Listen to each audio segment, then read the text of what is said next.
मान्य सदस्यहरू, व्यवस्थापिका संसदको आजको दोस्रो बैठकको कारबाही प्रारम्भ हुन्छ। मान्य श्री जङ्गीलाल राय।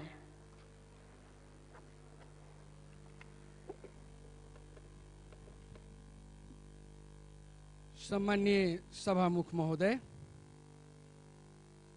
खास गरिकन संसदमा संविधान संशोधनको प्रस्ताव दर्ता भई टेबुल भई र सैद्धान्तिक छलफल भएर अगाडि बढिरहेको थियो।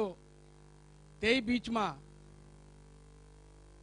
सरकारमा सहभागी दल र प्रमुख प्रतिपक्षी एमाले बैठक गरी निर्णय गरेर यसलाई अहिले थाती राखौं, यसलाई अगाडि नबढाऊ, संशोधन प्रस्तावलाई रोकौं र स्थानीय चुनाव गराउँ भनेर जुन निर्णय गर्यो, जुन निर्णयबाट देशले एउटा चाहिँ अस्थिरता र मधेसमा आक्रोश पैदा भयो र त्यसै बीचमा एमाले मेची महाकाली अभियान सञ्चालन गर्यो।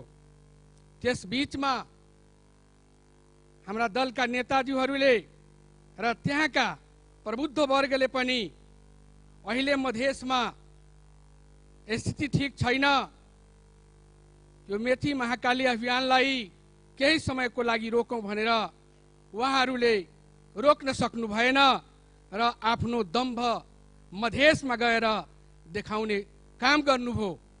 जसको परिणाम सप्तरीमा त्यत्रो चाहिँ नरसंहारको घटना घट्यो र त्यही क्रममा त्यहाँबाट जब छोडेर केही समय सहित गरेर जब नेपालगञ्जमा गर्न गएको दिनमा चैत्र 1 गते बाँके र गुलरियाको बीचमा घरमा घुसेर प्रहरीले जुन कुटपिट गरे, ती कुटपिटबाट नेपालगञ्ज सोनपुर 8 का मोहम्मद जमील भाट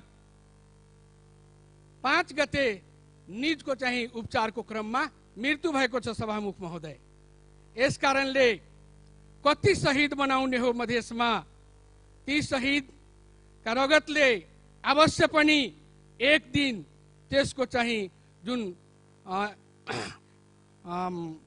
घटनाक्रम चाहिँ भइरहेको छ त्यसले चाहिँ त्यसको प्रतिफल दिनेछ र राजनीति वातावरण सरकारले नबनाइकन अहिले स्थानीय तहलाई घोषणा गरेको छ र घोषणा गरेर जुन किसिमले चाहिँ जिल्ला जिल्लामा चाहिँ यो गाउँपालिका र नगरपालिकाको बोर्ड लगाउन गएको छ, त्यहाँ चाहिँ अवरुद्ध भइरहेको छ।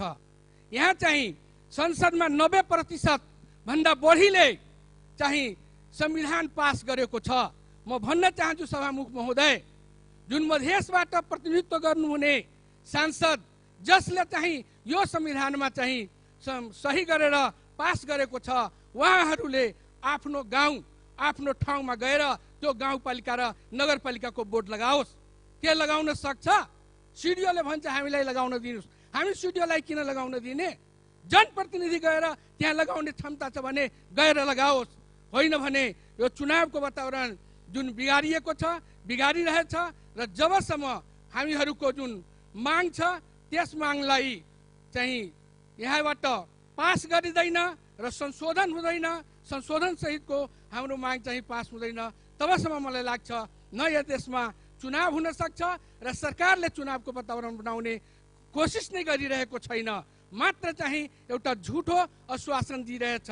त्यसकारणले गर्दाखेरि अहिलेको वर्तमान अवस्थामा जबसम्म सहमति सहकार्य र यसको चाहिँ रिजल्ट आउँदैन तबसम्म कुनै पनि हालतमा चाहिँ मधेसमा चुनाव हुन सक्दैन र देशमा पनि धेरै ठाउँमा चुनाव हुने स्थिति रहँदैन। त्यसकारणले सभामुख महोदय, अहिलेको जुन हाउस चाहिँ सञ्चालन जुन भइरहेछ यसलाई चाहिँ हामीले सबभन्दा पहिला जुन हाम्रो शहीद चाहिँ हिजो हुनुभयो उहाँप्रति म चाहिँ श्रद्धाञ्जली अर्पण गर्न चाहन्छु र निजका परिवारलाई चाहिँ धैर्य धारणको मान्य सदस्य पशुपतिनाथसँग प्रार्थना गर्दछु र आजको यस जुन हामीले जुन विगतदेखि नै यो बहिष्कारको कार्यक्रम जुन छ यसलाई जबसम्म हामीलाई हाम्रो माग पुरा हुँदैन तबसम्मको लागि हामीले चाहिँ यस हाउसलाई बहिष्कार गर्छौँ र हामी चाहिँ हाउस चल्नेबाट हामी चाहिँ हाउसबाट बाहिर जान्छौँ। धन्यवाद। मान्य सदस्यहरू, अब शून्य समयको कार्यक्रम प्रारम्भ हुन्छ। शून्य समयमा बोल्न चाहनुहुने मान्य सदस्यको लागि 1 मिनेटको समय निर्धारण गरिएको छ। निर्धारित समयभित्र मान्य सदस्यले आफ्नो भनाइ राख्न हुन अनुरोध गर्दछु। सर्वप्रथम मान्य श्री शेरबहादुर तामाङ।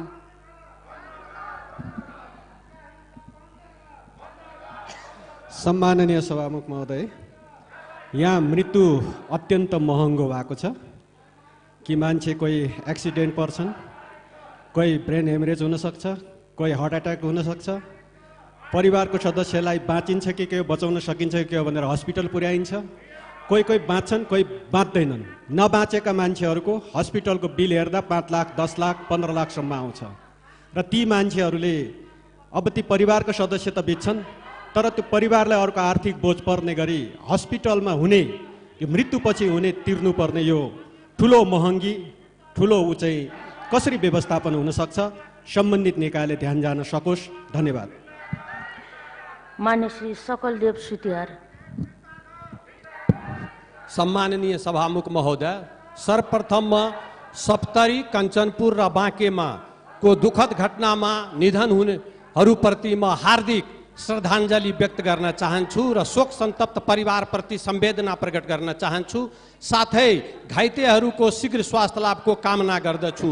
सभामुख महोदय, चुनावको घोषणा भइसकेको छ र केही असन्तुष्ट दलहरूले सदन बहिष्कार गरिरहेको छ। त्यसमा मलाई लाग्छ असन्तुष्ट पक्षहरूको माग संविधान संशोधन मार्फत माग पूरा गरी सबैलाई सहज वातावरण बनाएर स्थानीय तहको चुनावमा भाग लिनको लागि नेपाल सरकारसँग म जोरदार माग गर्छु र सम्पूर्ण राजनैतिक दलहरूलाई जिम्मेवार भएर यसमा सोचिदिन हुन म हार्दिक अनुरोध गर्दछु। धन्यवाद। मान्य श्री सिद्धिलाल सिंह।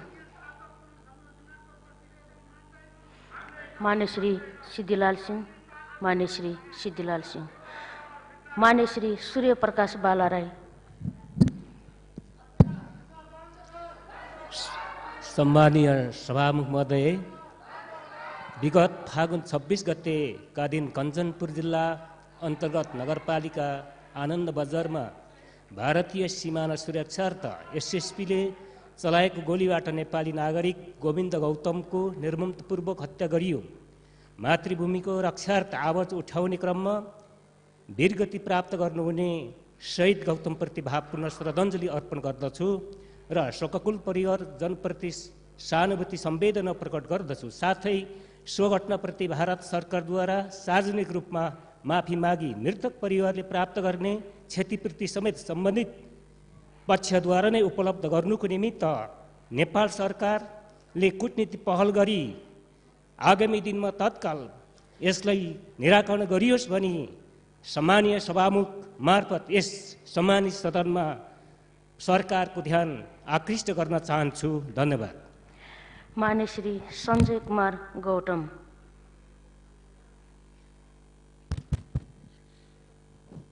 सम्मानीय सभामुख महोदय, विकास समिति ऐन 2013 अन्तर्गत कपास विकास समिति आदेश 2037 अनुसार 2045 सालमा स्थापित कपास विकास समितिको स्वामित्व र भोकाधिकारमा रहेको बर्दिया जिल्लाको कुम्भरमा सैकडौँ बिघा जमिन कहीँ कतै कपास खेती भएको छैन।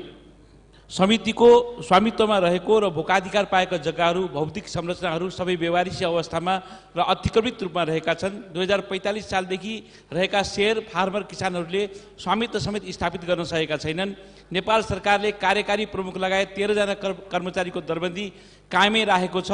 यसका बावजुद पनि कुनै पनि उल्लेख्य प्रगति हुन सकेको छैन। सैकडौँ बिघा जमिनको कुनै लेखाजोखा छैन, कुनै हिसाब किताब छैन, कोही कतै जिम्मेदार छैन। द्वन्द्व र राजनीतिक अस्थिरताका नाममा सबै खाले अपराधहरूले मुक्ति पाएका छन्। तसर्थ यो कपास विकास समितिलाई तत्काल विघटन गरी शेयर फार्मरहरूलाई उनीहरूको स्वामित्व दिलाई। बाँकी रहेको जग्गामा बर्दिया जिल्लामा एउटा agro forest based polytechnic institute मान्य डाक्टर सुबोध कुमार पोखरेल। सम्माननीय सभामुख महोदय, सप्तरी जिल्लाको फतेपुर र ओद्रा कमलपुर गाउँहरूलाई मिलाएर 2071 सालमा सप्तकोशी नगरपालिकाको स्थापना गरियो। स्थानीय निकाय पुनर्संरचना आयोगले उक्त नगरपालिकालाई जनसङ्ख्या नपुगेको आधारमा कञ्चनरूप नगरपालिकासँग मिलाएर सप्तकोशी कञ्चनरूप नगरपालिका बनाउने निर्णय गर्यो। तर त्यसपछि नेपाल सरकारले संयुक्त मधेसी मोर्चाको आह्वान अनुरूप इलाकाको आधारमा पुनर्संरचना गर्ने र सङ्ख्याहरू बढाउने भन्ने आधारमा 3 नम्बर इलाकामा पर्ने उक्त नगरपालिकालाई अलग्गै इकाइ बनाई सप्तकोशी नगरपालिका बनाउनु पर्नेमा हाल सख्त घटुवा गरी सप्तकोशी गाउँपालिका कायम गरिएको छ। त्यसलाई पुनः नगरपालिका कायम गरियोस्। यसभन्दा अगाडि पनि त्यसले नगरपालिकाकै रूपमा काम गर्दै आएको थियो। त्यसका सम्पूर्ण एकाइहरू, इलाकाहरू माफ गर्नु, त्यसलाई सम्मान्य सभामुख महोदय, त्यसका सम्पूर्ण वडाहरू यथावत रूपमा। मान्य श्री हर्क बोल राई।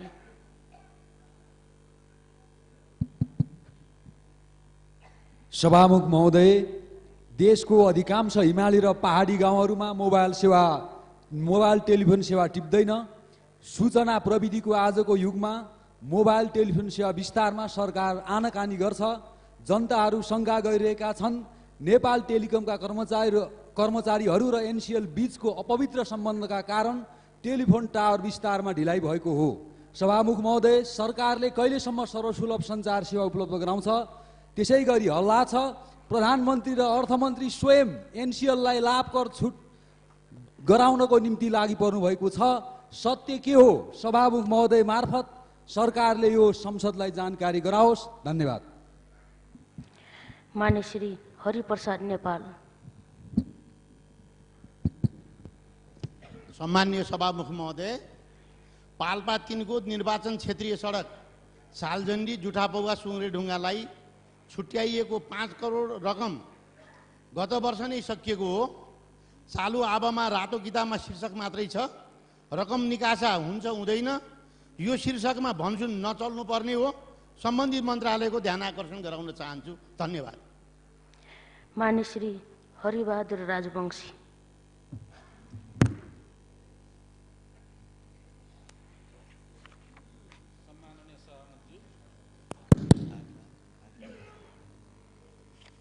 स्थानीय तहको निर्वाचन बसेको छ। निर्वाचनको आचार संहिता कर्मचारीको सरुवा बढुवा रोकेको छैन। त्यसै गरी पहुँचको आधारमा निर्वाचन क्षेत्रमा रकमान्तर गरी लाने काम भइरहेको छ। तत्काल रोक्नको लागि माग गर्दछु।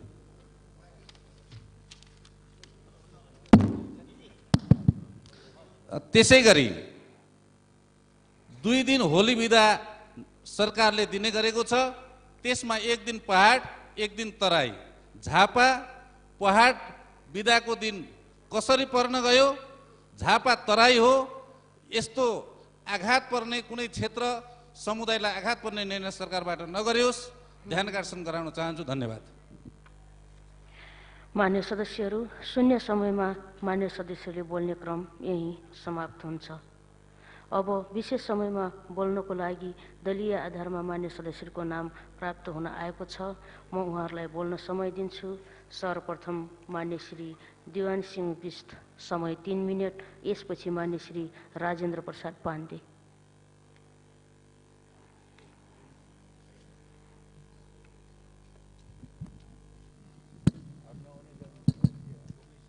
सम्मान्य सभामुख महोदय, कञ्चनपुर जिल्लाको क्षेत्र नम्बर 1 पुनर्वास नगरपालिका वार्ड नम्बर 8 आनन्द बजार नजिकमा यही फागुन 25 गते घटेको घटना साँझ भारतीय 6-7 जना एसएसबी भित्र 400-500 मिटर भित्र आएर एउटा होम पाइप बनिराखेको अवस्थामा र त्यो ठाउँमा आएर तोडफोड गरियो र त्यसै नजिकमा एउटा घरको सटर तोडियो र भित्र भएको बाख्रा र मुर्गा र एउटा साइकल पनि लगेर गए र 2टा मोटरसाइकल 25 गते त्यहीँनिर तोड्यो। र 26 गते त्यही कुरालाई लिएर र त्यही आनन्द बजार नेपाली जनता बोर्डरमा गएर नारा जुलुस गर्दै गर्दा भारतबाट दर्जनौं एसएसबी बोर्डर 500 मिटर भित्र आएर र प्रहरी र त्यहाँका जनतालाई लिएर ढुङ्गामुढा दुईटै पक्षबाट सुरु भयो र 11:30 बजे एसएसबी को गोली चल्यो।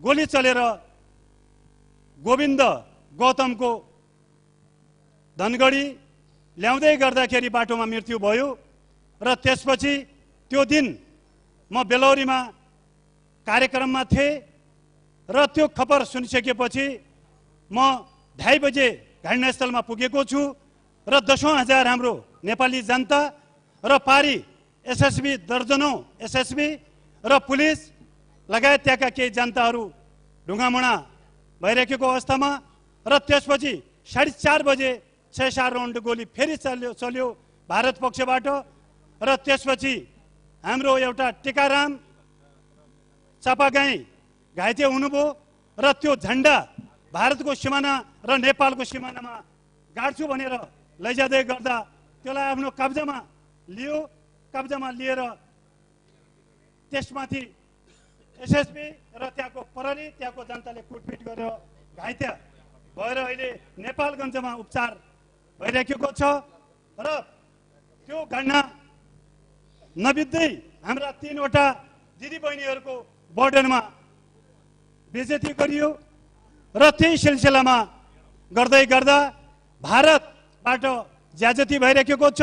भारत सरकारले मृतक शहीद गोविन्द गौतमलाई क्षतिपूर्ति सहित भारत सरकारले माफी माग्नुपर्छ र गोविन्दलाई हामीले जुन एउटा अन्तर्राष्ट्रिय भूमि जो भारतको मल्ल सेनाले भित्र 500 मिटर भित्र आउँदा लखड्दाखेरि मृत्यु भएको छ र अर्को घाइते हाम्रो चपाईको परिवारलाई पनि क्षतिपूर्ति दिनुपर्छ र अनि यो गौतम र त्यो क्षतिपूर्ति दिनुपर्छ र यो भारत नेपालको सिमाना बेलडाँडी नगरपालिका र बेलौरी नगरपालिका पुनर्वास नगरपालिका 65 किलोमिटर भारत र नेपालको सिमाना खुला छ। नदी नाला केही पनि छैन र हाम्रो भारतको मतलब छ एसएसबी को 15वटा पोस्टहरू छन्। नेपालको हाम्रो त्यो बोर्डरमा बेलौरीमा शस्त्रको बीओपी एक मात्रै छ र हाम्रो बेलडाँडीमा पनि बीओपी शस्त्रको हुनुपर्छ र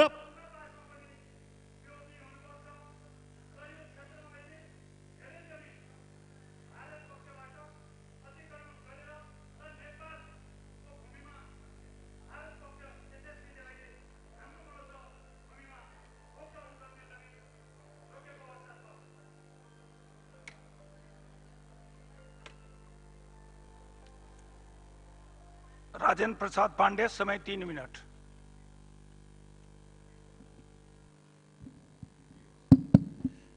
सभामुख महोदय, म सभामुख मार्फत नेपाल सरकारको ध्यान आकर्षित गर्न चाहन्छु। सभामुख महोदय, केही दिन यता हामी सरकारले गरेको मैले धेरैवटा अपराधहरू गरे होला, मैले 2वटा आर्थिक अपराधको बारेमा बताउन चाहे। माननीय अर्थमन्त्री यही हाम्रो अगाडि हुनुहुन्छ। सरकारले 2वटा आर्थिक अपराध के गर्यो भनेर मैले यो सदन समक्ष बताउने सिलसिलामा एउटा कुरा, रातो किताब बजेटमा उल्लेख नै नभएका अरबौंको योजनाहरू यति बेला सरकारले विभिन्न जिल्लामा निकासा गर्ने काम गरेको छ। सभामुख महोदय, एक निर्वाचन क्षेत्र एक सडक, 240वटा निर्वाचन क्षेत्रमा 5-5 लाख रुपियाँका दरले हालले सडकको लागि रकम निकासा भयो। त्यो सडक अलपत्र छ, त्यसलाई हेरिँदैन। हुलाकी राजमार्ग, फास्ट ट्र्याक, अन्तर्राष्ट्रिय विमानस्थल, राष्ट्रिय गौरवका आयोजनाहरू, तराई सिंचाई, सदरमुकाम केन्द्रित योजना, थुप्रै रकमहरू यो बजेटमा उल्लेखित छ। ती कार्यक्रमहरू कार्यान्वयन गर्ने कुरामा सरकारको ध्यान छैन। तर एकातिर बजेटमा उल्लेख भएका योजनाहरू कार्यान्वयन गर्नुपट्टि ध्यान नदिने, अर्कोतिर अरबौं रुपियाँ चितवन, रुकुम, रोल्पा यस्ता केही सीमित जिल्लाहरूमा रकम प्रशस्त खन्याउने काम गरिएको छ। 5 लाखदेखि करोडौँसम्मका योजनाहरू हालिएको छ। यसरी आर्थिक अनुशासनलाई ध्यान नदिइकन बजेटमा उल्लेख नै नभएका योजनाहरू यसरी निकासा गर्नु यो 16 आना गैर कानुनी काम हो। यो गलत कार्य हो। यो राष्ट्रलाई आर्थिक अनुशासनको हिसाबले बर्बाद बनाउने काम हो।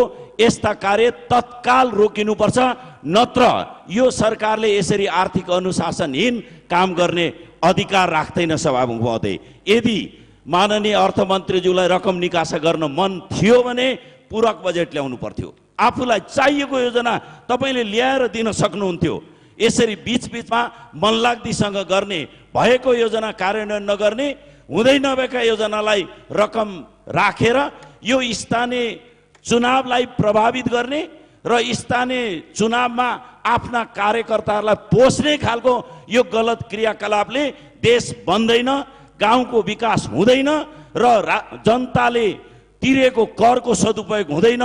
सभामुख महोदय, यसै गरी मान्य अर्थमन्त्रीज्यूको समेत पनि नाम जोडिएर 33 अर्ब रुपियाँ एनसेललाई छुट दिन खोजिएको, कर छुट दिन खोजिएको कुरा आएको छ। यदि यसरी छुट दिन खोजिएको हो भने यो अर्को ठुलो आर्थिक अपराध हो। यस्तो अपराध गरेर त्यो कुर्सीमा बस्न सक्दैन। सभामुख महोदय, यो पैसा, त्यो पैसा नेपाली जनताले तिरेको कर को रकम हो। सानो सानो पैसा हामी 10 रुपियाँ कर छुट दिन सक्दैनौँ। सानो सानो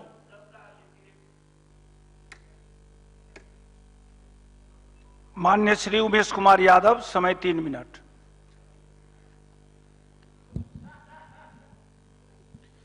सम्मान्य सभामुख महोदय, फागुन 23 गते एमालेद्वारा सञ्चालित मेची महाकाली अभियान अन्तर्गत सप्तरीमा आफ्ना घमण्डको प्रदर्शन गर्दा 5 जना सप्तरीका होनार नागरिकहरूले ज्यान गुमाउन पुगेका छन्। न त्यसमा एमालेको कार्यकर्ताको ज्यान गएको छ, न त्यसमा मधेसी मोर्चाको कार्यकर्ताको ज्यान गएको छ। आफ्ना घमण्डको टक्राहटले गर्दा कार्यक्रम समापन भइसकेपछि किन गोली चलाउनु पर्यो? सम्माननीय प्रधानमन्त्रीज्यूले गोली चलाउने कुनै निर्देशन दिएको छैन भन्ने, तल सशस्त्रका जवानहरूले गोली चलाउने, यो सन्दर्भमा सप्तरीका जनता अहिले पनि शोकमग्न र आक्रोशित छन्। सञ्जन मेहता पान पसले जो खाना खान घर जाने क्रममा मारिए, पितम्बर महतो, वीरेन्द्र महतो जसले आफ्नो भाइको लास उठाउन जाँदा त्यो मारिए, पिताम्बर मण्डल एउटा सुकुम्बासी, इनर यादव जो आफ्नो बुवाको श्राद्ध गर्न, श्राद्धको न्यौता दिन इन्भाइट गर्न आफन्त कहाँबाट फर्केर आउँदा गर्दा गोली लागेको हो। आनन्द शाह स्वास्थ्य कर्मी के यहाँ मधेसी मोर्चाका नेताहरू गइसक्नुभयो। उहाँहरूको यो कार्यकर्ता हो। आन्दोलनलाई कमान्डमा राख्न नसक्ने, यतातर्फ सप्तरीको जनता भन्दा पनि बढी बाहिरबाट ल्याएर त्यहाँ जनताको दम्भ प्रदर्शन गर्ने। हामी आग्रह गर्न चाहन्छौँ, आखिर मधेसमा प्रहरीले गोली चलाउँदा उनीहरूले कुन सैन्य विज्ञान पढेका छन्? या त टाउकैमा लाग्छ या त छातीमै लाग्छ। के होला यो त? मलाई लाग्छ प्रहरी प्रशासनमा रहेको सांप्रदायिक चिन्तन र प्रवृत्तिले अहिले बढिरहेको देशको अग्रगामी राजनीतिक परिवर्तनप्रति कहीँ पूर्वाग्रही त छैन? यो कुराको गम्भीर शङ्का उत्पन्न भएको छ। तसर्थ सुरक्षाकर्मीहरू यसरी पूर्वाग्रही हुने हो, राज्य सत्ताका कर्मचारीहरू मधेसप्रति पूर्वाग्रही हुने हो भने यसको सजाय सिङ्गो राष्ट्रले अहिले भोग्दैछ। सम्मान्य सभामुख महोदय, यहाँ पहाडिया अतिवाद र मधेसिया अतिवाद, यो दुईटै अतिवाद यो देशको अहितमा छ र यो दुईटै अतिवाद मलाई लाग्छ बाहिरबाट सञ्चालित छ। मैले अतिवादका कुरा गरेँ, आफ्नो अधिकारका कुरा गर्दा यदि हाम्रो टाउकोमाथि हिजो आतंककारीका बिल्ला लगाए,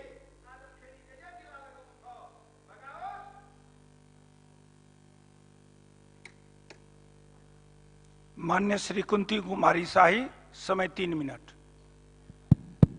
सम्मान्य सभामुख महोदय, 4 गते निर्वाचन आयोगले रापरपाको विधानबाट संवैधानिक राष्ट्र संस्था र हिन्दू राष्ट्र हटाउने निर्णय गरेर पत्राचार गर्यो। त्यो निर्णयप्रति रापरपा गम्भीर भएको छ, खेद प्रकट गर्दछ। सम्मान्य सभामुख महोदय, अहिले देशमा स्थानीय तहको निर्वाचनको वातावरण बनेको अवस्था छ। सरकारले घोषणा गरिसकेको छ हरेक दलहरू आफ्ना विचार लगेर जनताका माझमा गइरहेको अवस्था हो। सम्मान्य सभामुख महोदय, अहिले अनधिकृत विषय जुन किसिमले निर्वाचन आयोगले गैर संवैधानिक ढङ्गबाट संविधानको धारा 17 को विपरीत ढङ्गबाट विचार राख्ने स्वतन्त्रता, दलको विचारको स्वतन्त्रता र नागरिक विचारको स्वतन्त्रतामा प्रतिबन्ध लाउने जुन किसिमको निर्णय गरेको छ, त्यो निर्णय गैर संवैधानिक छ।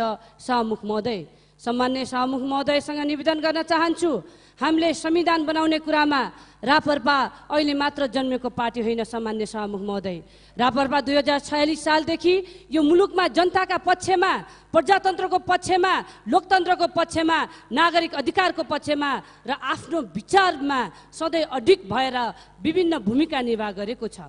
जस्तो सुकै परिस्थिति भए पनि तर हामीले गैर संवैधानिक बाटो अपनाएका छैनौँ। सम्मान्य सभामुख महोदय, आज जसरी संवैधानिक बाटोबाट रापरपा आफ्ना विचारलाई र मान्यतालाई संवैधानिक व्यवस्थामा भएका व्यवस्था अनुसार स्थापित गर्नका लागि जनताको माझमा जाने र संविधानमा भएको व्यवस्था अहिले पनि हामीले हेऱ्यौँ भने संविधानमा जुन किसिमको अहिलेको संविधानमा नेपालको सार्वभौम सत्ता, राष्ट्रिय अखण्डता, स्वाधीनता भन्दा बाहिरका यी विषयहरूमा मात्र संविधान संशोधन हुन सक्दैन, तर अन्य धाराहरूमा संविधान संशोधन गर्न सक्ने यो संविधानको व्यवस्था छ। सम्मान्य सभामुख महोदय, र म निवेदन गर्न चाहन्छु, जसै धारा दल सम्बन्धी जुन व्यवस्था छ त्यसको 270 को एक बमोजिम हामीले आफ्ना विचार जनताका माझमा लिन पाउने अधिकार छ। त्यो अधिकारका लागि कुण्ठित गरिएको छ। म निवेदन गर्न चाहन्छु, निर्वाचन आयोगको निर्णयले रापरपाका गाउँदेखि जिल्लाका कार्यकर्ताहरू आन्दोलित भएका छन्। सम्मान्य सदन गम्भीर होस् र सरकार गम्भीर होस् र निर्वाचन आयोगको यो निर्णय तुरुन्त फिर्ता गरियोस् भन्ने पनि निवेदन गर्न चाहन्छु। धन्यवाद। मान्य श्री युगेन्द्र चौधरी, समय 3 मिनट। सम्मान्य सभामुख महोदय, दाङ जिल्लाको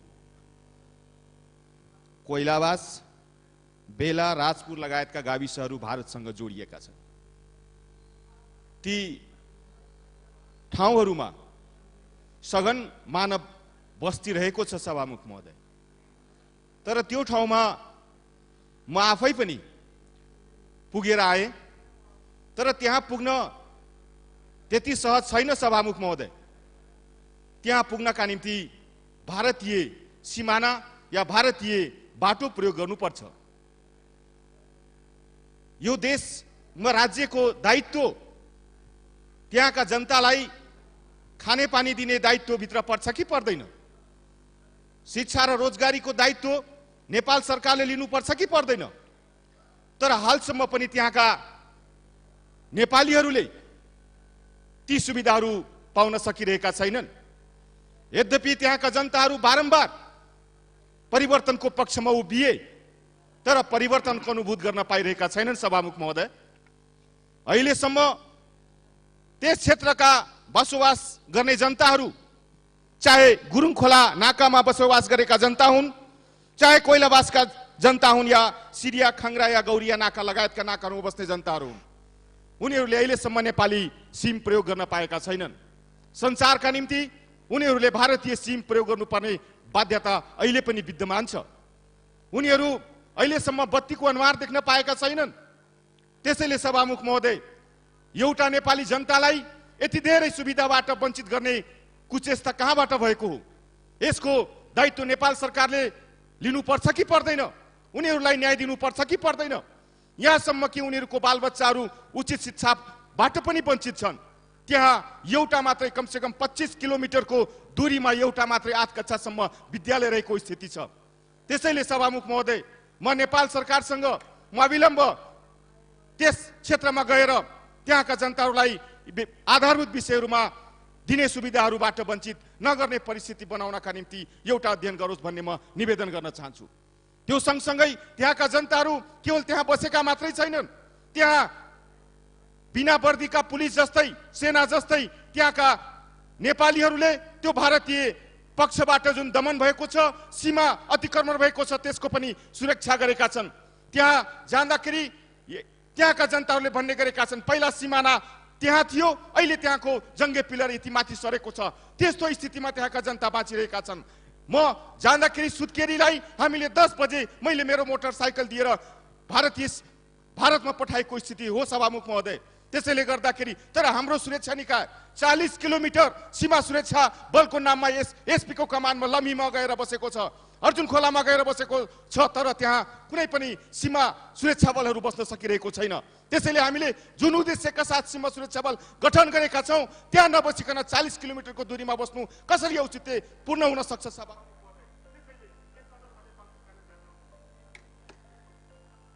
मान्य श्री प्रेम सुवाल, समय 3 मिनट।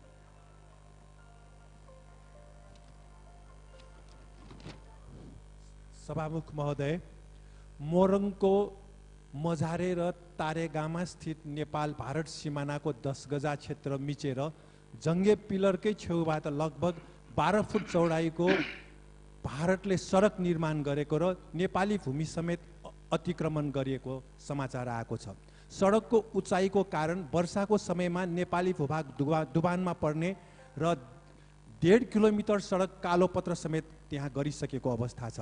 10 गजामा कुनै पनि भौतिक निर्माण गर्न नपाइने अन्तर्राष्ट्रिय कानुनको उल्लङ्घन गरी भारतले यस्तो सडक निर्माण गर्दा पनि नेपाल सरकार, प्रधानमन्त्रीज्यू र मन्त्रीहरू के गर्दै हुनुहुन्छ भन्ने प्रश्न जनताले उठाएका छन्।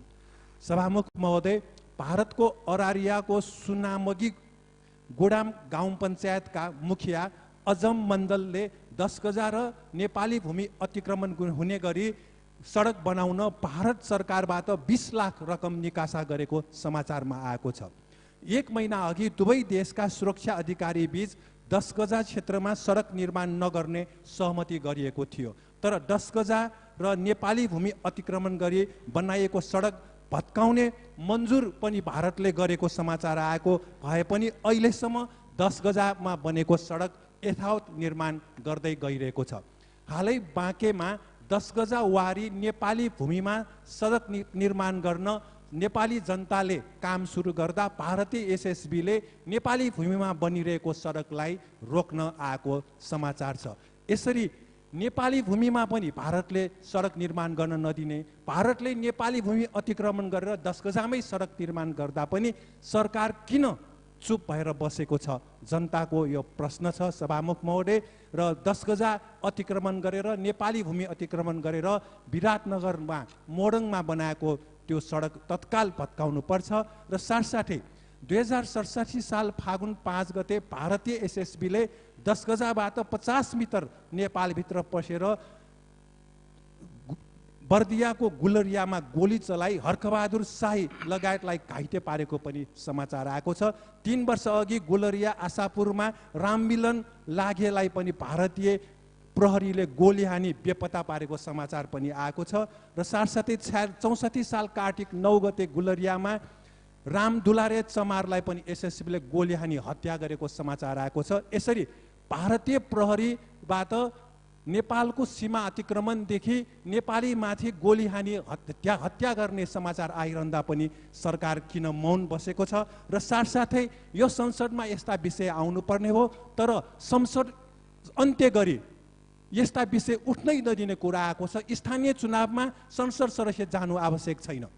संसदमा नीति तथा कार्यक्रम, बजेट र विधेयक र देशको सार्वभौमिकताबारे छलफल चालू राख्नुपर्छ। सभामुख महोदय, धन्यवाद। मान्य श्री मीना पुन, समय 3 मिनट।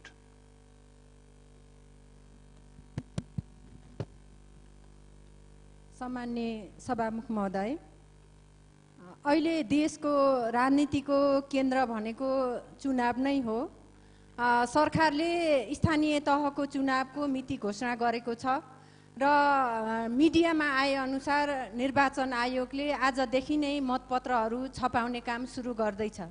तर तोकिएकै समयमा निर्वाचन हुने कुरामा अहिले पनि नेपाली जनता विश्वस्त छैनन्। सभामुख महोदय, मधेसवादी दलहरूले आफूले भने अनुसार संविधानमा परिमार्जन सहित संशोधन विधेयक पास नगरेसम्म, संविधान संशोधन नगरेसम्म निर्वाचन हुन नदिने त्यो खालको धम्की दिइरहेका छन् र सत्ता पक्षकै केही घटकले मधेसवादी दलहरूको त्यो मागलाई समर्थन गरिरहेका छन् र निर्वाचनभन्दा अगाडि संविधान संशोधन विधेयकलाई पारित गर्ने अडान सत्ता पक्षकै दलहरूको पनि छ।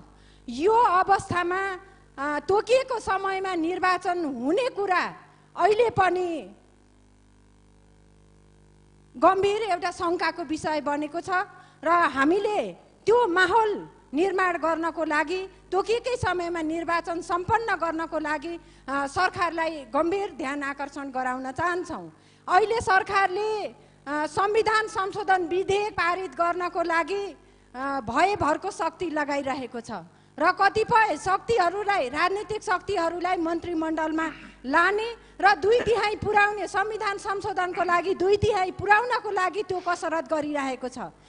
सत्ता पक्षको राजनीतिक दलको योभन्दा निम्न यो राजनीतिक चरित्र, योभन्दा निम्न स्तरको चरित्र अरू हुन सक्दैन। सभामुख महोदय, यस प्रकारको घटनाप्रति हाम्रो दलले गम्भीर आपत्ति प्रकट गर्न चाहन्छ। विगतमा पनि यस प्रकारका घटनाहरूमा सांसदहरूलाई किनबेच गर्ने, पैसा दिने त्यो खालको गतिविधि पनि सरकारका सत्ता पक्षले गरेको थियो र अहिले पनि त्यो खालको गतिविधि नहोला भन्न सकिँदैन। सभामुख महोदय, र त्यस प्रकारको अराजनीतिक गतिविधि सरकारले जसरी अगाडि बढाउँदैछ त्यसको घोर भर्त्सना गर्न चाहन्छु र रापरपाको जसरी निर्वाचन आयोगले उसको विचारलाई विधानबाट हटाउने निर्णय गरेको छ, रापरपाको हिन्दू राज्य र संवैधानिक राजतन्त्रप्रति हाम्रो गम्भीर आपत्ति छ। त्यसप्रति हाम्रो कुनै पनि समर्थन छैन। तर कुनै पनि दलले आफ्नो विचार लान पाउने संविधानमा भएको व्यवस्था अनुसार नै उनीहरू पनि जान पाउनुपर्ने हाम्रो दलको मान्यता छ। सभामुख महोदय, धन्यवाद। मान्य श्री लक्ष्मण राजवंशी, समय 3 मिनट।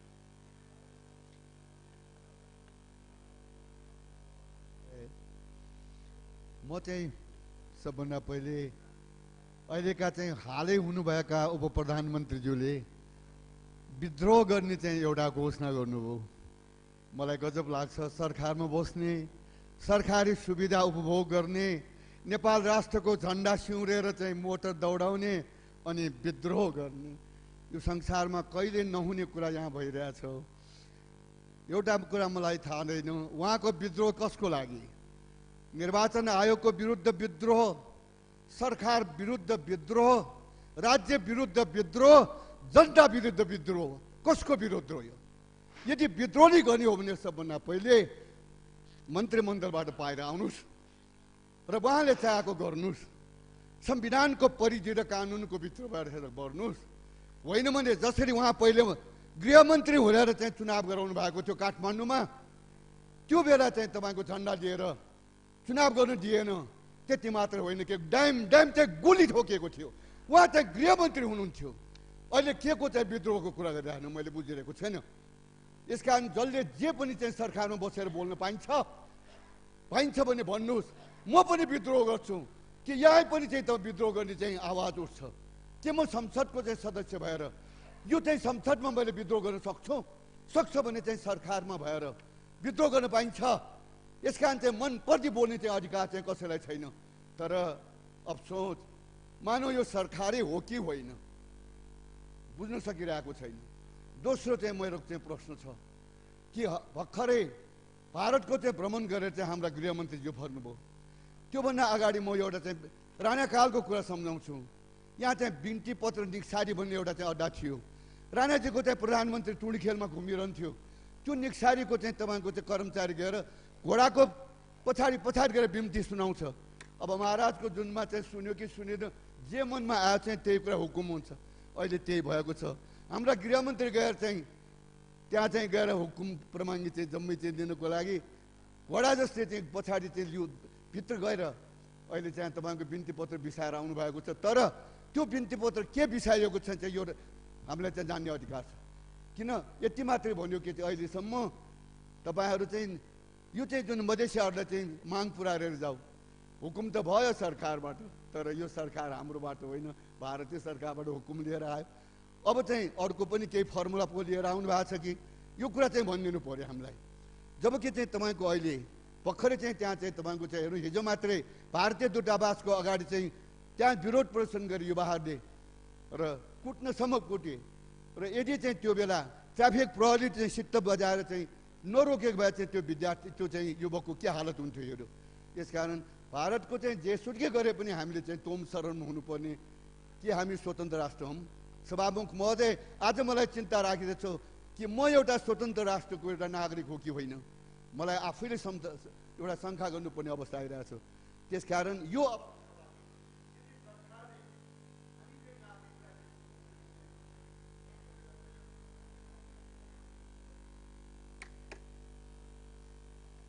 मान्य श्री शेषनाथ अधिकारी, समय 3 मिनट।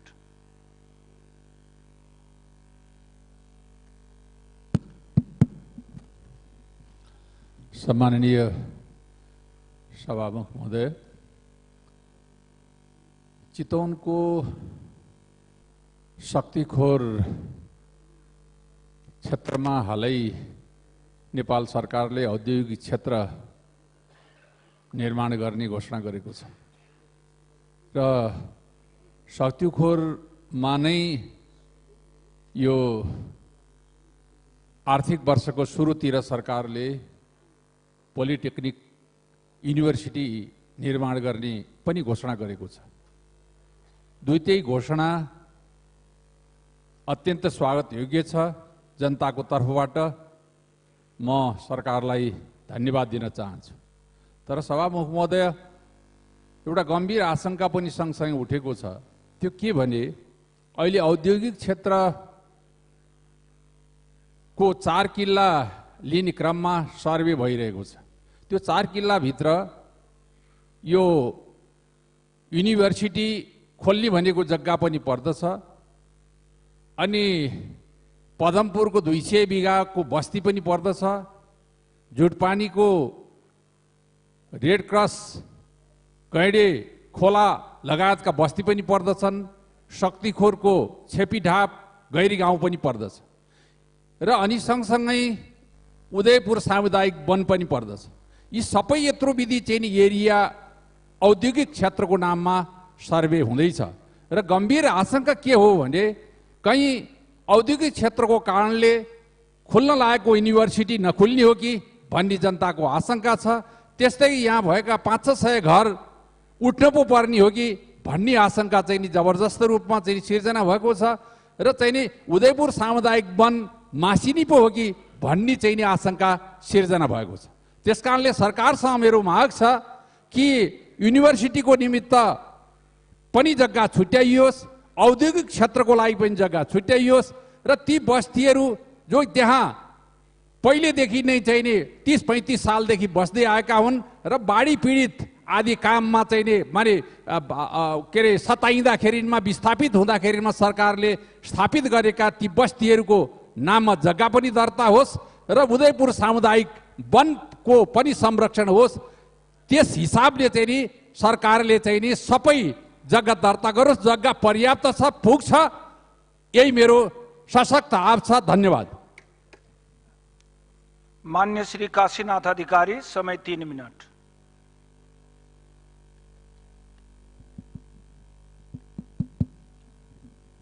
माननीय सभामुख महोदय, नेपाल भारत का बीचमा 1880 किलोमिटर सीमाले दुई देशलाई छुट्याएको अवस्था छ। सभामुख महोदय, वास्तवमा सीमा व्यवस्थापन नहुँदाको पीडा यो देशले लामो समयदेखि भोगिराखेको छ। भर्खरै कञ्चनपुरमा गोविन्द गौतममाथि भएको हत्याको प्रसङ्ग मात्रै होइन, विगतमा भारतीय सीमा सुरक्षा बल एसएसबी को गोलीबाट बर्दिया, मोरङ लगायत अन्य जिल्लाहरूमा पनि धेरै व्यक्तिहरूले शहादत प्राप्त गरेको अवस्था छ। 5 जना वासुदेव शाह लगायतका 5 जना व्यक्तिहरू यस अगाडि नै सीमा सुरक्षा बलद्वारा हत्या गरिएको अवस्था छ। त्यति मात्रै होइन सभामुख महोदय, हर्कबहादुर शाही, राजेश शाही लगायतका व्यक्तिहरूलाई भारतीय सीमा सुरक्षा बलले गोली हानेर उनीहरूलाई बेपत्ता पारेको र आजसम्म उनीहरूको अवस्था अज्ञात रहेको अवस्था समेत छ। सभामुख महोदय, यसरी भारतीय सीमा सुरक्षा बलबाट भारतका सुरक्षा कर्मीहरूका तर्फबाट लगातार विभिन्न ज्यादतीहरू लामो समयदेखि भइराखेको छ र खुला सीमाको दुरुपयोग गरेर एउटा स्वतन्त्र राष्ट्रमाथि एक राष्ट्रका सुरक्षा निकाय हतियार बोकेर जब प्रवेश गर्छन् र हत्या समेत गर्छन् भने यो एउटा सभामुख महोदय अन्तर्राष्ट्रिय कानुनको समेत उल्लङ्घन हो। त्यसकारण सभामुख महोदय, नेपाल भारत बीचको सीमा नियमन हुनु आवश्यक छ, व्यवस्थापन हुनु आवश्यक छ। हामी निरन्तर भारतीय सीमाको अतिक्रमणबाट हामी पीडित छौँ। लिम्पियाधुरा क्षेत्रमा 370 किलोमिटर वर्ग किलोमिटर, त्यस्तै सुस्तामा 145 वर्ग किलोमिटर भन्दा ज्यादा भूमि भारतका तर्फबाट मितिएको अवस्था छ। सभामुख महोदय, धेरै ठाउँमा नेपालको भूमि मिचिएको छ। विभिन्न समयमा विभिन्न ढङ्गले ज्यादतीहरू भएको छ।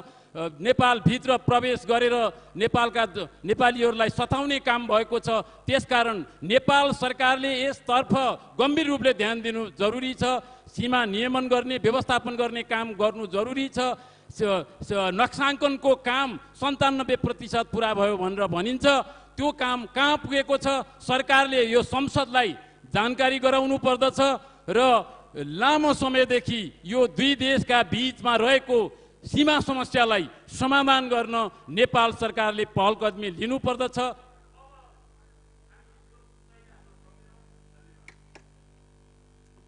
मान्य श्री तप्त बहादुर बिष्ट, समय 3 मिनट।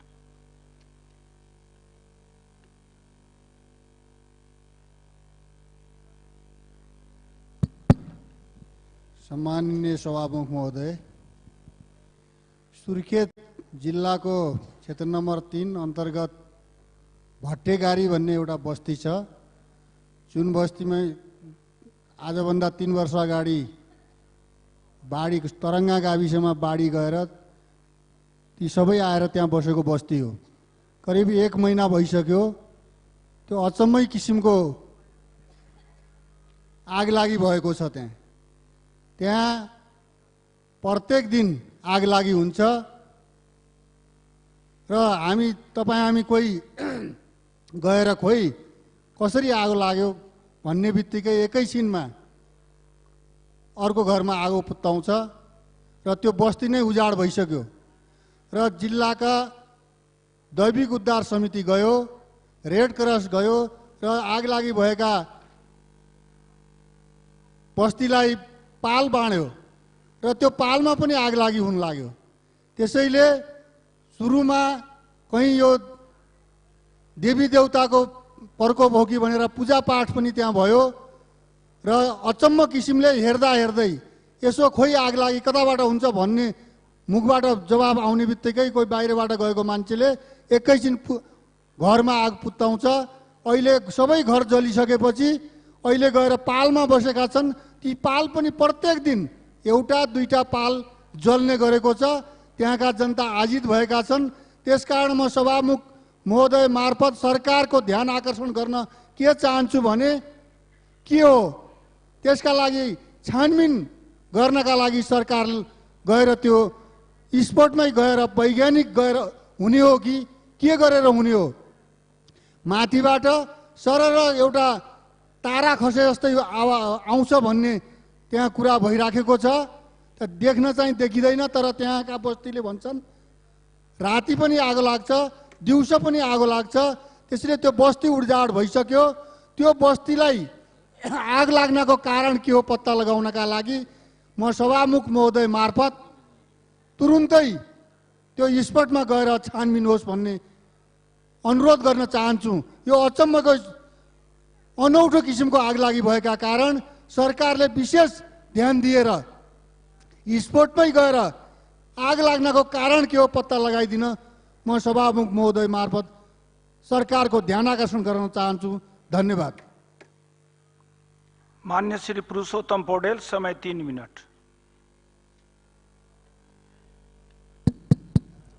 सभामुखज्यू, यो संविधान कार्यान्वयन गर्नु, कानुनको पालना गराउनु, संसदबाट पारित भएका नीति कार्यक्रम बजेटलाई कार्यान्वयन गर्नु सरकारको प्राथमिक दायित्व र जिम्मेदारी हो। तर सभामुख महोदय, संसदमा लामो छलफल भएर पारित भएको नीति कार्यक्रम र बजेट कार्यान्वयन गर्नुभन्दा सरकार त्यो नीति कार्यक्रम र बजेटलाई गलत ढङ्गले प्रयोग गर्ने काममा लागेको समाचारहरू छापाहरूमा आइरहेका छन्।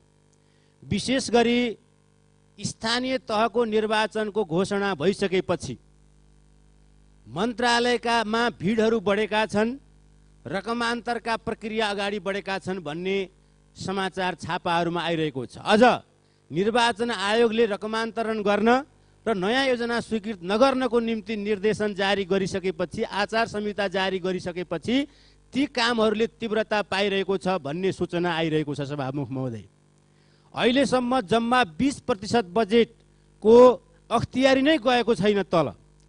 30% बजेटको अख्तियारी र खर्च गर्न नसके फिर्ता गर्नु भन्ने चिठी सँगसँगै गएको छ भन्ने समाचार पनि अखबारहरूमा आइरहेको छ।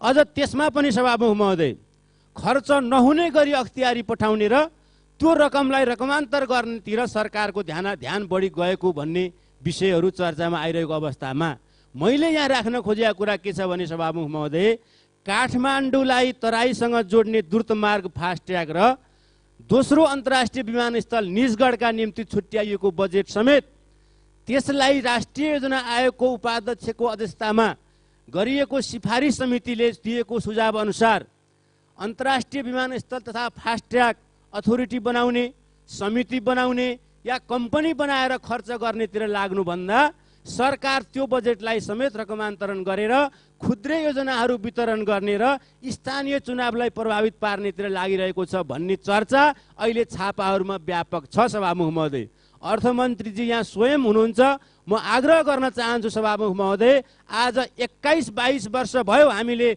अन्तर्राष्ट्रिय विमानस्थल र फास्ट्यागको चर्चा गरेको। यी कुराहरू कुरामा मात्रै सीमित भएका छन्, कुरा होइन कामै गर्छु भनेर आउनुभएको अर्थमन्त्रीजीले छुट्याइएको बजेट खर्च गर्ने व्यवस्था समेत गर्न सक्नु भएको छैन। म उहाँलाई आग्रह गर्न चाहन्छु, फास्ट्यागको निम्ति छुट्याइएको 10 अरब बजेट खर्च गर्न तत्काल कार्ययोजना अगाडि बढाउनुहोस्। त्यसै गरी अन्तर्राष्ट्रिय विमानस्थल निजगढमा छुट्याइएको बजेटबाट बस्ती व्यवस्थापन गर्ने, डिपिआर गर्ने र मोडल क्लियर गर्ने काममा अगाडि बढाउनुहोस् भन्ने म आग्रह गर्न चाहन्छु। अर्थमन्त्रीजी सहित सभामुख मार्फत अर्थमन्त्रीजी र नेपाल सरकारको ध्यान आकर्षण गर्न चाहन्छु। सँगसँगै सभामुख महोदय, अन्तमा नेपालमा 2055 साल र 2066 सालमा सरकारले गठन गरेको सुकुम्बासी आयोगले लगभग मेचीदेखि महाकालीसम्म 20,000 भन्दा बढी जनतालाई पूर्जा वितरण गरेको छ। त्यो पूर्जाहरू अहिलेसम्म पनि कार्यान्वयन भएको छैन। ती पूर्जा कार्यान्वयन नहुँदाखेरि सरकारले दिएको लाल पूर्जा चलिचलनमा नआउँदाखेरि त्यो बारा पर्सा रौतहट लगायत देशभरिका सुकुम्बासी जनताहरू जसले पूर्जा प्राप्त गरेका छन् आफ्नो जमिनको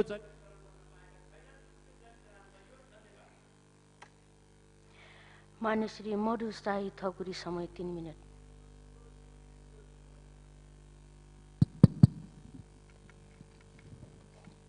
सम्माननीय सभामुख महोदय, व्यक्तिको असीमित आवश्यकताहरूमध्ये घाँस, बाँस र कपास प्रथम अपरिहार्य आवश्यकता हो, जसमा आजभोलि स्वास्थ्य र शिक्षा समेतलाई जोडेर हेर्न थालेको कुरा सर्वविदितै छ।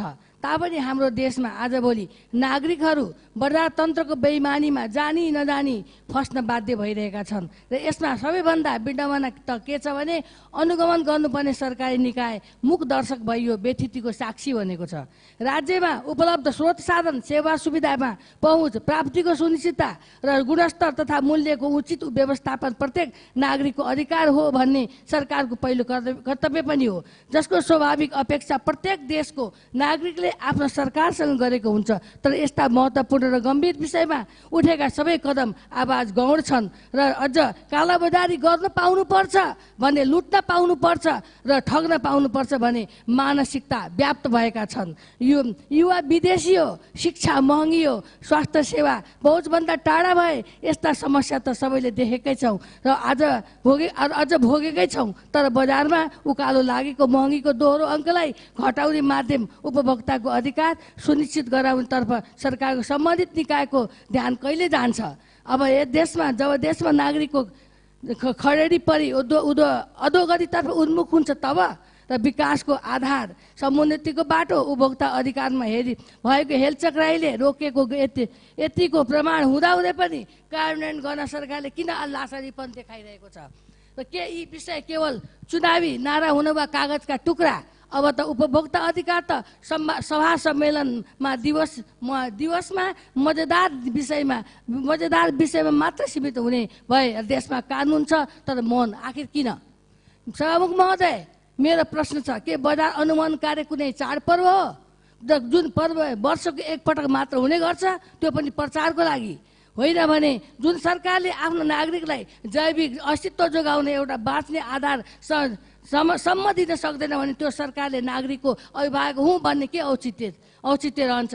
यो देशमा अरू पनि गम्भीर विषय हुन सक्ला, तर जीवन जति गम्भीर विषय अरू कुनै हुनै सक्दैन। सभामुख महोदय, व्यक्तिको न्यूनतम आवश्यक भनिएको घाँस, बाँस, कपास, शिक्षा, स्वास्थ्य जस्ता कुरालाई नजरअन्दाज गरेर कुनै पनि देशको विकास उन्नति कहिले पनि हुन सक्दैन र यी तत्त्वहरूलाई अक्षरश प्रत्याभूत गराउन हाल नसके पनि कम्तीमा उपभोक्ताको अधिकारलाई कार्यान्वयन गर्ने तर्फ त सरकारको ध्यान जाओस्, ताकि कोही नागरिक केवल भोकमरीले कठाङ्ग्रिएर अनि बेलामा जीवन जल समेत नपाएर जीवनको आहुति दिन बाध्य हुन नपरोस्, किनभने उपभोक्ता अधिकारको मात्र यस्तो अधिकार हो जसको सदुपयोगले बाँकी अधिकारको प्राप्ति सुनिश्चित गर्न सक्छ।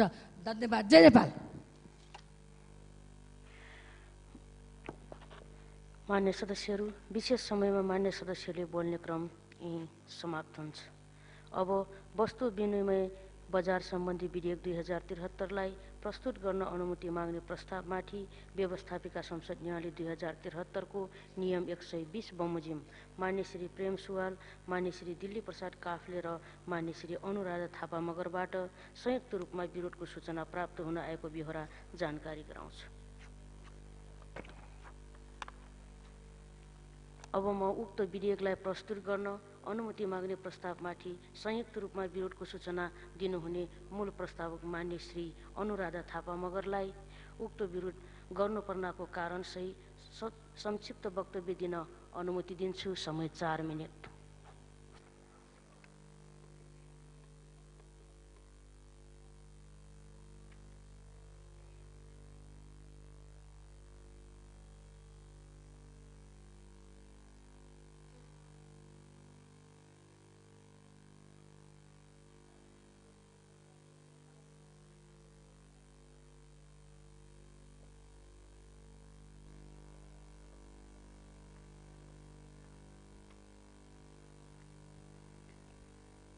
सम्मान्य सभामुख महोदय, नेपाल मजदुर किसान पार्टीको तर्फबाट फेरि पनि हामीले प्रखर प्रतिपक्षको भूमिका निभाई यस विधेयकमा विरोधको सूचना प्रस्तुत गरेका छौँ र हामीले हाम्रो देशको संविधान नयाँ बनायौँ र संविधान अनुसार संविधानको प्रस्तावना अनुसार हामीले विधेयकहरू ल्याउनु पर्दछ, कानुनहरू बनाउनु पर्दछ भन्ने मान्यता हामीले राखेका छौँ र यहाँ हामी सबैको मान्यता त्यही हो भन्ने पनि हामीलाई लाग्छ र यो विधेयक हाम्रो संविधान हामीले लेखेको संविधानको प्रस्तावना विपरीत भएकोले पनि यसलाई फिर्ता गरेर अर्को नयाँ विधेयक ल्याउनु पर्दछ जसले सिङ्गो देश र व्यापक जनताको हित गरोस् भन्ने विचार राखेर हामीले यसमा विरोधको सूचना राखेका छौँ र विरोध गर्नुपर्नको कारणहरू म बुदागत रूपमा यसरी प्रस्तुत गर्दछु।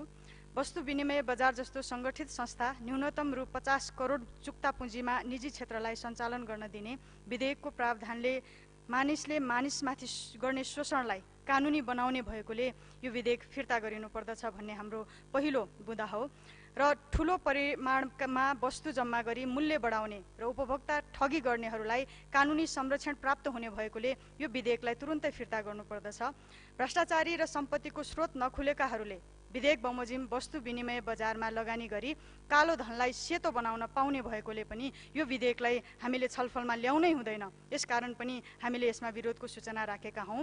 त्यसैगरी वस्तु उत्पादक र उपभोक्ता पीडित भइरहेको वर्तमान अवस्थामा विधेयकले सर्वसाधारणलाई थप पीडा दिने भएकोले यो एक अर्थमा शोषण गर्नको निमित्त ल्याइने विधेयक हुने भएकोले पनि हामीले फिर्ता गर्नै पर्दछ। वस्तु बीमाको नाममा विधेयकले सर्वसाधारण जनतामाथि भइरहेको ठगीलाई कानुनी बनाउने हुन्छ यो विधेयक ल्यायौँ भने। साथसाथै विधेयक संविधानको समाजवाद उन्मुख आर्थिक समानता र सामाजिक न्याय सहितको प्रावधान विपरीत छ। यस कारणले पनि हामीले फिर्ता गर्नुपर्दछ। वस्तु विनिमय कारोबार जस्तो संवेदनशील क्षेत्र निजीकरण गर्न नहुने र राज्यकै मातहतमा सञ्चालन गर्नुपर्ने भएकोले यो कारणहरूसहित हामीले विरोधको सूचना पेश गरेका छौँ र हामीलाई थाहा छ निजीकरणले स्रोत र साधन केही मुठ्ठीभर मान्छेको हातमा पुगेको तथ्याङ्क छ र साथसाथै हामीले त्यस कारणले पनि यो अर्थतन्त्र वा आर्थिक क्षेत्र वा वस्तु विनिमय कारोबार जस्तो संवेदनशील क्षेत्रलाई निजीकरण गर्नु हुँदैन, निजी क्षेत्रको हातमा दिनु हुँदैन, राज्यले नै चलाउनु पर्दछ र यसो गर्यौँ भने बहुमत जनतालाई दुःख हुँदैन, न्याय हुनेछ भन्ने विचारसहित हामीले विरोधको सूचना पेश गरेका छौँ र यस विरोधको सूचनामा म सम्माननीय सभामुख महोदय मार्फत मान्यज्यूहरूलाई समर्थनको निमित्त आग्रह गर्दछु। धन्यवाद।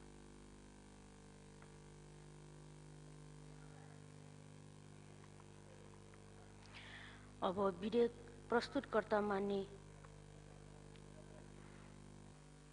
उप प्रधानमन्त्री एवं अर्थमन्त्री श्री कृष्णबहादुर महरालाई उक्त विधेयकलाई प्रस्तुत गर्न अनुमति माग्ने प्रस्तावमाथि प्राप्त विरोधका सम्बन्धमा संक्षिप्त वक्तव्य दिन अनुमति दिन्छ।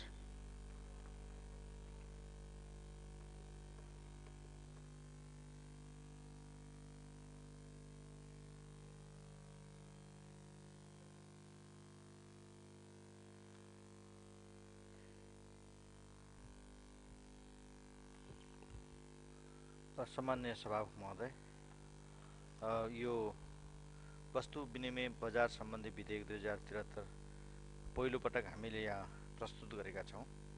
यो विधेयकमाथि विरोधको सूचना केही मान्य सदस्यहरूले यहाँ राख्नुभयो। वास्तवमा मान्य सदस्यज्यूले जुन कारण प्रस्तुत गर्नुभयो यो विधेयक नहुँदा हुने कारणहरू हुन्।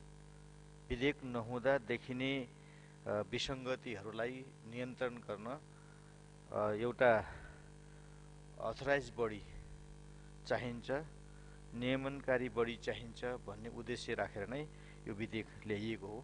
त्यसकारण मान्य सदस्यहरूको जो चिन्ता छ त्यो चिन्ताले यो विधेयकले दूर गर्छ भन्ने म विश्वास दिलाउन चाहन्छु।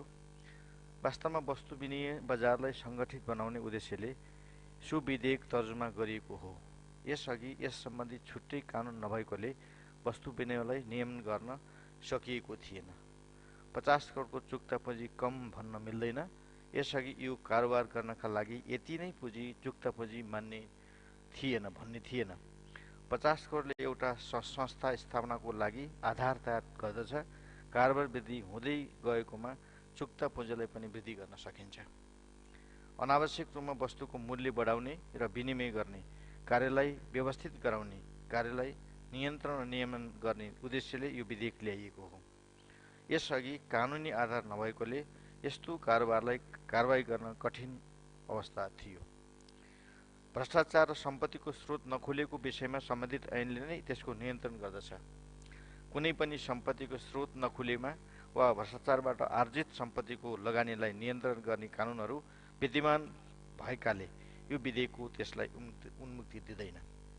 वस्तु उत्पादक र उपभोक्ताले वस्तुको उचित मूल्य प्राप्त गरून् र सोको यथार्थपरक रूपमा प्रतिफल प्राप्त होस् भन्ने नै यो विधेयक तर्जुमा भएको हो।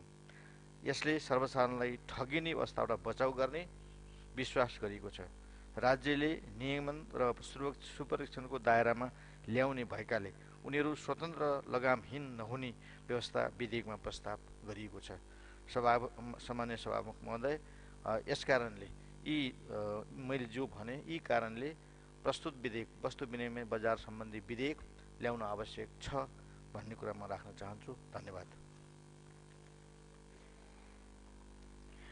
अब म संयुक्त रूपमा विरोधको सूचना दिनुहुने मान्य श्री अनुराधा थापा मगरलाई आफ्नो विरोधको सूचना फिर्ता लिन चाहनुहुन्छ भने फिर्ता लिन समय दिन्छु।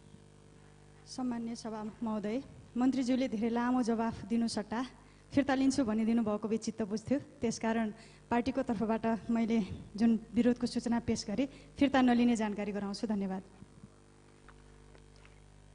मान्य श्री अनुराधा थापा मगरले आफूले दिनुभएको विरोधको सूचना फिर्ता लिन नचाहनु भएकोले उक्त विरोधको सूचनालाई निर्णयार्थ प्रस्तुत गर्दछु।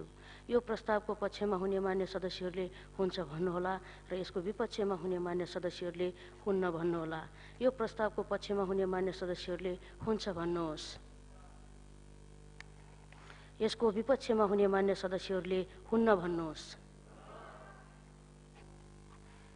हुन्न भन्ने पक्षका मान्य सदस्यहरूको बहुमत भएकोले वस्तु विनिमय बजार सम्बन्धी विधेयक 2073लाई प्रस्तुत गर्न अनुमति माग्ने प्रस्तावमाथि मान्य श्री अनुराधा थापा मगरले प्रस्तुत गर्नुभएको विरोधको सूचना बहुमतले अस्वीकृत भएको घोषणा गर्दछु।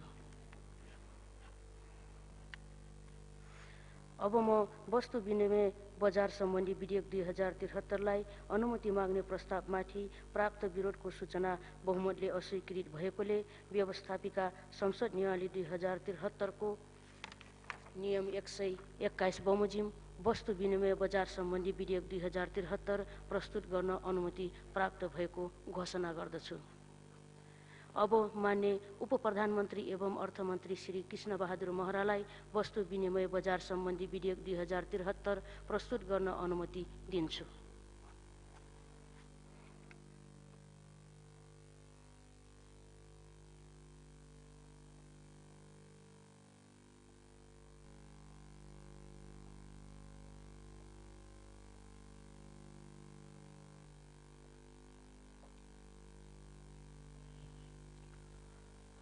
सम्मान्य सभामुख महोदय, नेपालमा वस्तु बजारको सञ्चालन तथा विनिमयको नियमनको लागि कानुनी व्यवस्था नभएको कारण हाल सञ्चारमा आइसकेका वस्तु बजार सम्बन्धी एक्सचेन्ज, रापसाप एवं गैर रापसाप एक्सचेन्ज, मध्यस्थकर्ता गतिविधि, कारोबार, क्रियाकलाप तथा लगानीकर्ता सम्बन्धमा कुनै पनि सुपरभिजन तथा अनुगमन समेत हुन नसकेको परिप्रेक्ष्यमा वस्तु विनिमय बजारको विकास तथा सञ्चालन, लगानीकर्ताको संरक्षण, वस्तुको कारोबार, रापसाप तथा फर्स्योट र बियर हाउस सञ्चालन सम्बन्धी व्यवसायलाई नियमन गर्ने आवश्यक भएकोले प्रस्तुत विधेयक सदन समक्ष पेश गर्दछु।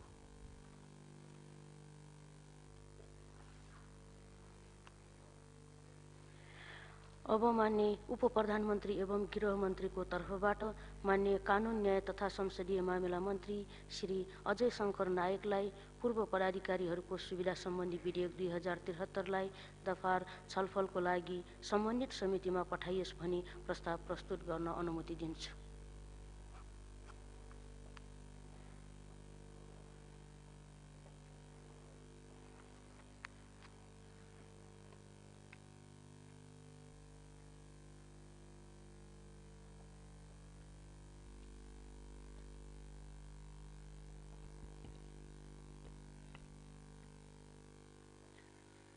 सामान्य सभामुख महोदयको अनुमतिले पूर्व पदाधिकारीको सुविधा सम्बन्धी विधेयक 2073लाई दफावार छलफलको लागि सम्बन्धित समितिमा पठाइयोस् भनी प्रस्ताव प्रस्तुत गर्दछु।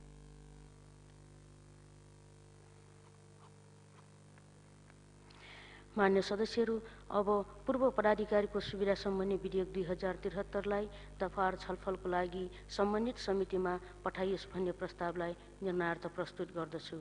यो प्रस्तावको पक्षमा हुने मान्य सदस्यहरूले हुन्छ भन्नुहोला र यसको विपक्षमा हुने मान्य सदस्यहरूले हुन्न भन्नुहोला। यो प्रस्तावको पक्षमा हुने मान्य सदस्यले हुन्छ भन्नुहोस्। यसको विपक्षमा हुने मान्य सदस्यहरूले हुन्न भन्नुहोस्।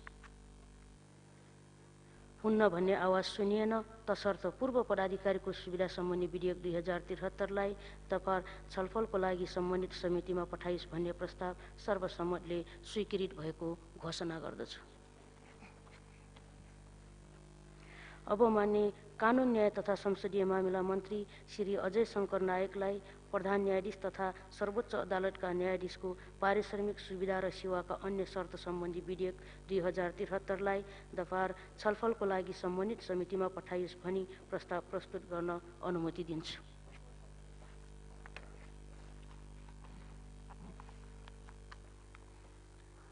सामान्य सभामुख महोदयको अनुमतिले प्रधान न्यायाधीश तथा सर्वोच्च अदालतका न्यायाधीशको पारिश्रमिक सुविधा र सेवाका अन्य शर्त सम्बन्धी विधेयक 2073लाई दफावार छलफलको लागि सम्बन्धित समितिमा पठाइयोस् भनी प्रस्ताव प्रस्तुत गर्दछु।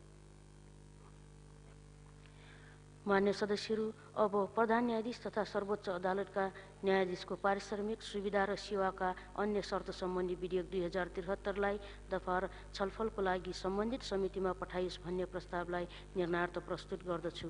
यो प्रस्तावको पक्षमा हुने मान्य सदस्यहरूले हुन्छ भन्नुहोला र यसको विपक्षमा हुने मान्य सदस्यहरूले हुन्न भन्नुहोला। यो प्रस्तावको पक्षमा हुने मान्य सदस्यहरूले हुन्छ भन्नुहोस्। यसको विपक्षमा हुने मान्य सदस्यहरूले हुन्न भन्नुहोस्।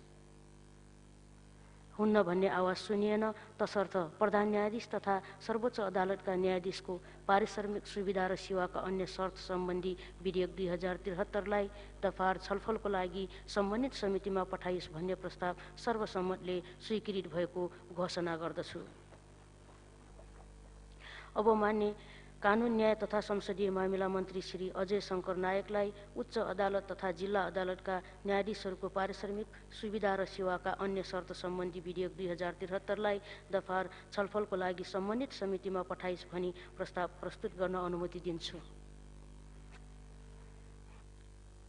सामान्य सभामुख महोदयको अनुमतिले उच्च अदालत तथा जिल्ला अदालतका न्यायाधीशहरूको पारिश्रमिक सुविधा र सेवाका अन्य शर्त सम्बन्धी विधेयक 2073लाई दफावार छलफलको लागि सम्बन्धित समितिमा पठाइयोस् भनी प्रस्ताव प्रस्तुत गर्दछु।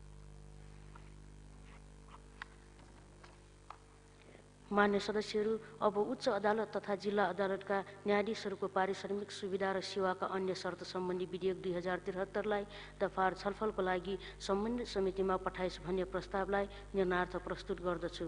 यो प्रस्तावको पक्षमा हुने मान्य सदस्यहरूले हुन्छ भन्नुहोला र यसको विपक्षमा हुने मान्य सदस्यहरूले हुन्न भन्नुहोला। यो प्रस्तावको पक्षमा हुने मान्य सदस्यहरूले हुन्छ भन्नुहोस्। यसको विपक्षमा हुने मान्य सदस्यहरूले हुन्न भन्नुहोस्। हुन्न भन्ने आवाज सुनिएन, तसर्थ उच्च अदालत तथा जिल्ला अदालतका न्यायाधीशहरूको पारिश्रमिक सुविधा र सेवाका अन्य शर्त सम्बन्धी विधेयक 2073लाई दफावार छलफलको लागि सम्बन्धित समितिमा पठाइयोस् भन्ने प्रस्ताव सर्वसम्मतले स्वीकृत भएको घोषणा गर्दछु। मान्य सदस्यहरू, अब अर्को बैठक 2073 साल चैत्र 7 गते सोमबार दिनको 1 बजे बस्ने गरी यो बैठक स्थगित हुन्छ।